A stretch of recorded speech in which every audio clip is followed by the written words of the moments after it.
Okay, so I have a problem that's already set up, and I'm just going to look at the math of this problem and kind of how to go about putting it in a calculator solver. So if you guys notice, this would have been given in the equation somewhere, like in the information or maybe from a chart or something, but that number has to have been given somewhere. Then we have k is equal to, and I'm just going to plug numbers in. So I have a value for that. I have a value for this. And then I have a value over here for this other thing.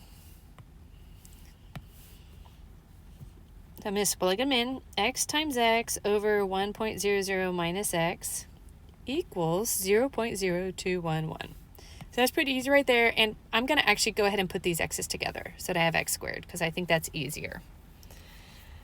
Now, what I'm going to do is bring up my this math app. Oops, I meant to make it whole screened. There we go.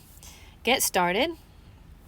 And this just pops right up at the top. And you see how I've got a nice full screen right here on my, when I click on that, that's what you want if you're using like an iPad or something like that. So I'm going to bring this over and just kind of zoom in. These are the numbers that we're going to put in. And this is what's nice. You don't have to like rearrange it and, like go in here and when you, after you cross multiply, then like do it times that, and then rearrange it, find A, B, and C. So I'm just going to keep it like it is. So I have x squared on top. Oops, x squared on top.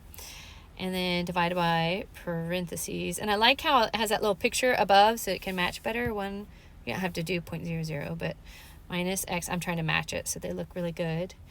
And then you can put the equal sign in. And then you can do 0.0211. So that's cool, right? So now I'm going to push calculate it. And it does just step by step, but it already gives the answer. Now, if you look at those two answers, this is like something you do every day in upper level chemistry. You throw out the number that doesn't make any sense. So it's impossible to have a negative mass. The only time in chemistry that we have negative things is if we're on the Celsius scale and we're going below zero. And related is if we're dealing with certain terms in thermodynamics, because a negative doesn't really mean negative. It means in heat or out heat. So for everything else, you can't be negative. You can't have a negative mass because that means you would not exist. So we throw away the right answer and we just write down the left answer. X equals 0.135091. And then I'm going to come over here, and just as a note, what I just solved was for this and for this, and then for the x right there. So you can see that's a solved problem. And then I'm going to go back over and I'm going to solve the second one. Now this one has a method that you could use that is traditionally taught, and you would have learned it in another class like, I don't know, algebra or something like that. So right here, that's how my matching up goes. So I have x, and it's not just any x, it's a 2x squared over parentheses 1.00 minus x, and you'll notice those are actually the same thing. So I can put it in like that, or if I wanted to simplify it, I could do 4x squared over 1.00 minus x squared equals the 4.1 times 10 to the minus fourth. Now, if you aren't using that calculator thing, and it's fine if you don't want to, the way you would solve it is that you would do the square root of both sides. So that ends up, you end up getting 2x over 1 minus x, and then it's whatever the square root of that number is over there. It'd be like 2-ish times 10 to the minus 2. And then you'll cross multiply that up, and then bring your x terms together and solve. However, you can also choose to go here, and we can put a new problem in here. I'm going to bring this back over. And now I'm going to just go with this top term up here. So parentheses 2x raised to the 2, and then divided by, and I'm just, again, making sure that everything matches. I'm looking at that little picture just above the box I'm typing into. 1.00 minus x, and I think it's easier just to type raised to the 2 here, so I'm going to do that. So you can simplify however you want, equals, and then that's the thing it equaled, was the 4.1 4.1 times, oops, I should use the actual times, not x.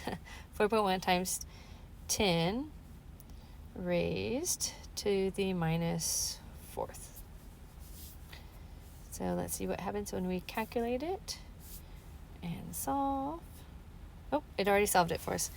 So again, I've got two numbers, a negative and a positive. The answer is going to be the positive number. So, oops, x is equal to 0.010023.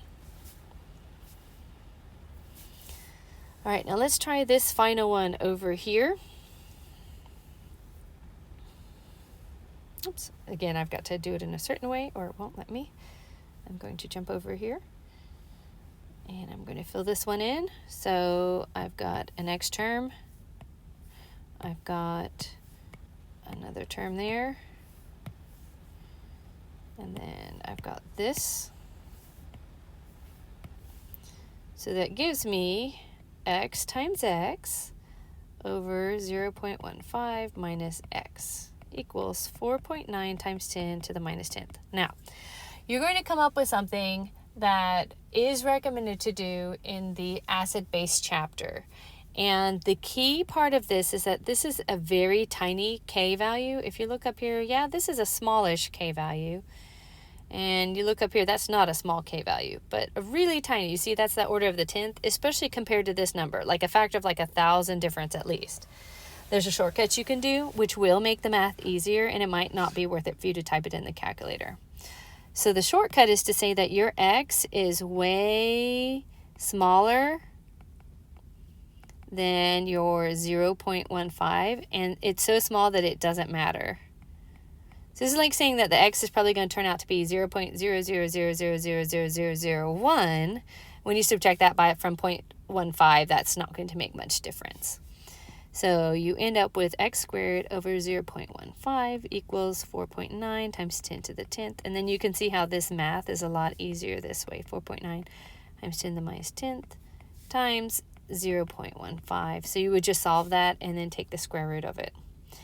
So you are not going to have to do this in this chapter, but I'm using this opportunity to preview as well as showing you how to do this problem on that calculator also, just so you have the practice. So again, there's our calculator, and I'm going to erase what I had in it. And then I'm going to bring this back over.